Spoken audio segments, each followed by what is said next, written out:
All right, well, welcome everybody. I'm Amanda Williams with the MacArthur Memorial, and I'm here with Jim Zobel, also of the MacArthur Memorial. And today we're going to be talking about the Spanish flu. Now, for some quick background, we're talking about MacArthur and the Spanish flu, but the Spanish flu is a bit of a misnomer. In the spring and summer of 1918, the Allied and Central Powers were all seeing outbreaks of this virus. The Allied and Central Powers, though, were very heavily censoring their press, though. They didn't want their enemies to know that their factory workers were getting sick, that their troops were getting sick, that their populations were getting sick. Spain, though, is one of these countries, though, that's neutral and is not censoring its press during the war. So everybody is reading about this terrible flu that's happening in Spain. And so it gets the name the Spanish flu. Now, virologists today debate where the flu actually originated.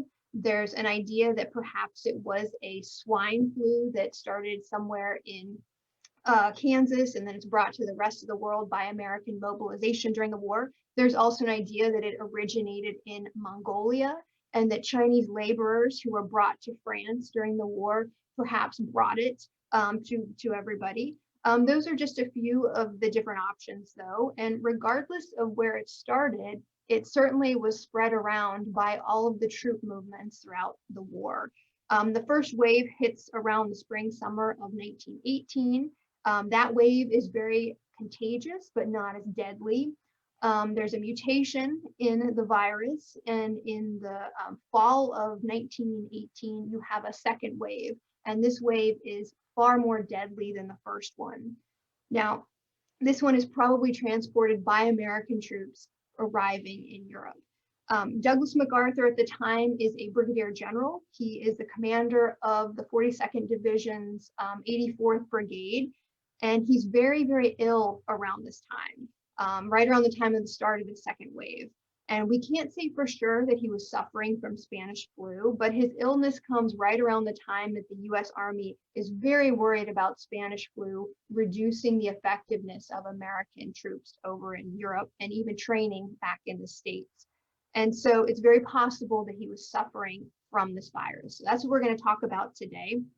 So Jim, got some questions for you. Historians like to talk about how war changes the health environment. Why were the battlefields of World War I so conducive to the spread of something like the Spanish flu? Well, it's the whole environment itself. Today we look at the flu that we have, and you don't know if you have it, for like 3 or 4 days or more. Whereas this flu that was going around back then, they said you would have a whole school full of healthy kids in the morning, and by afternoon, everybody's sick and everybody's laid out. So this is something that happens real fast. Of course, because of the camps, everybody's together. Then when they're on the ships going over, everybody's together. Then as soon as they get to France, they go into more training camps, or they're in the trenches. Everybody's there pretty much communicating it to everyone else.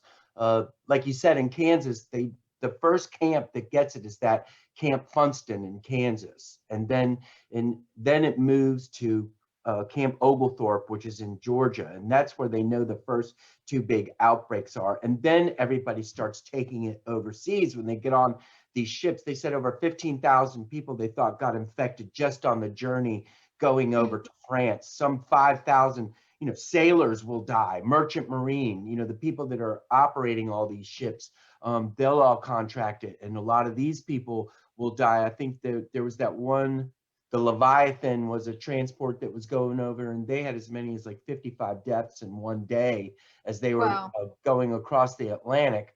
And so then all these people get to France, and they will just start spreading it there as well, and so it's just kind of this perfect situation as far as people being together in this war effort and having to keep it going, that just keeps getting a lot of people, sicker and sicker and sicker.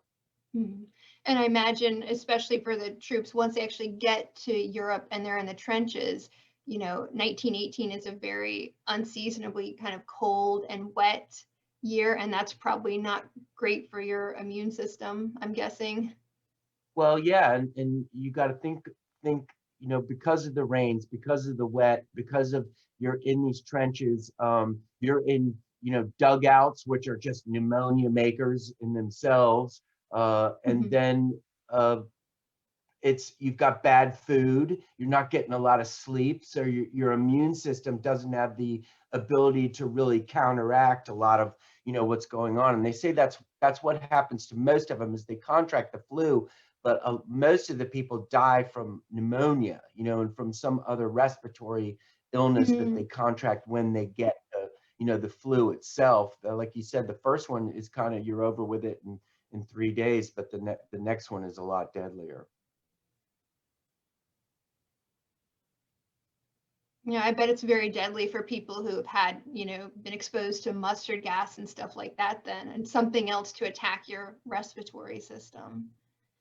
Sure. So what kind of environment is the 42nd Division in at the start of this second wave? Well, in September, they had over 2,500 deaths in the AEF itself. So it's starting to get, really prevalent. The 42nd Division had just gone through the Ork River campaign, and there, the weather had been horrible, and they lose thousands of troops. This is like their worst battle, worse than even the Meuse-Argonne. And so then when they go to Bourmont, which is about right south of Saint-Mihiel, which the next campaign will go to, they're getting in thousands of replacements. And so all those replacements are bringing in that sickness, in late August and early September. One of the regimental commanders, Ernest Bennett, he runs the Iowa National Guard Regiment that's under MacArthur's command. He's got influenza really, really bad throughout July and August. And by September, he's gone. There was a lot of other problems. I mean, this guy was saying that the regular army was just crucifying the National Guard to save themselves in all these campaigns. But they said he was also just really so wrought with this influenza that he had. And then you're getting into that San Miguel period, which is right in that September timeframe where they're all going to start getting sick. And just mainly because of having to bring in all those replacements, that come from Mhm. America, where everybody is, at that point getting sick. I mean, we know that the Germans had it a lot earlier, but and then France, it really starts putting through, but it really starts hitting the American army in that September timeframe. Mhm. Now, when does MacArthur get sick and what do we know about his experience?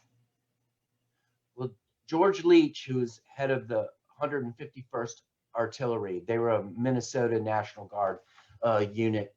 He put out this book after the war called War Diary, and it's his diary of every day he goes through. And on the 10th of September, he went to see Douglas MacArthur because the next day was the opening of the Saint Mihiel campaign. And he said when he got there, Douglas MacArthur had the flu, and he was laid out in bed and had been in bed, for like a day or two. He's still doing all his work, but he's not moving around.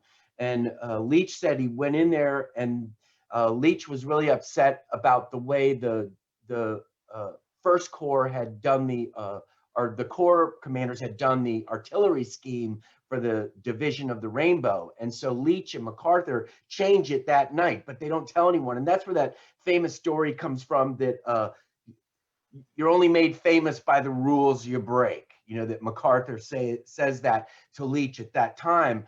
But Leach said right to him, "You're not going to be there tomorrow. You're not going to be at the front of your troops tomorrow." And MacArthur was like, "There is no way, and what, that I'm going to miss out on this." And they said, "Yeah." MacArthur the next day was right there at the head of the line as they started moving into Saint Mihiel. So these guys are at least MacArthur, he's always got that I can will anything away. Right. That's the thing. Leach said that he was like incapacitated and that there was no way he was going to be there, and he was totally fine the next day, and Right. didn't fall out again. A man of destiny. Okay, Guess so so. what about the American Expeditionary Force as a whole? Obviously, there is a lot going on in terms of combat and troop movements in October and into November 1918. How does Pershing tackle this problem of the flu affecting the troops?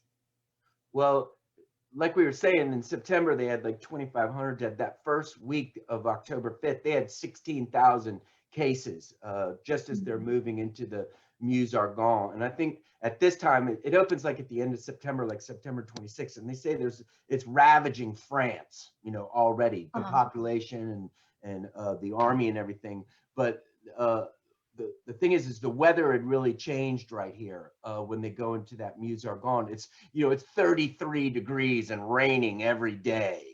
And this is where it really starts getting everyone, because the supply problem is really bad, the logistics, the food problem is really bad. Again, like we were talking, nobody's getting any sleep, nobody can really deal with this thing. And so they said in the rear lines of the AEF during the Meuse-Argonne, they had over 100,000 lingerers and stragglers, just weren't joining their units, were just laying back behind the lines. And you wonder how many of those guys were just all had the flu, and right. they couldn't make it anymore. And so Pershing, by like the 1st of November, he needs 91,000 replacements just for the casualties and all the flu cases that he has. And so he's got this decision to make, and he's like, okay, well, the company size of a company is about 250 men at that time, and they reduce it down to 175 just because they don't have people coming in. And most of these guys that were Wow. getting off the boats, they've all got the flu. And so yeah, by October, November, when you're getting right into the end of the war, that's when it's exploding, with everyone, and Pershing gets it twice. He had it in the mild phase in July. He gets it bad again in October. Lloyd George, the Prime Minister of Britain, he gets it. Clemenceau, the Premier of France, his son-in-law dies from it. So this is something that's really affecting pretty much everyone. I read that right around like the September timeframe, the Surgeon General of the Army actually recommended that all the American camps in the States be quarantined and that soldiers not be sent to give Pershing those 90,000 Wow. replacements Yeah. that he's requesting. And then I think it's Army Chief of Staff Peyton March and Pershing both tell Wilson, you've got to give us these men. Mm-hmm. And Wilson just says, President of the United States, we're sending them to Europe. But the Surgeon General of the Army was actually very concerned that sending more troops to Europe would just exacerbate the illness. Well, it's Uh, do we it's know how throughout the many? United States even then. Yeah. Right. It's rampant Do we know how throughout many there. American? Yeah. Do we know how many American servicemen died of it? Was it more than our combat fatalities or less? Well, it depends on who you read. Everybody says something different. They know Right.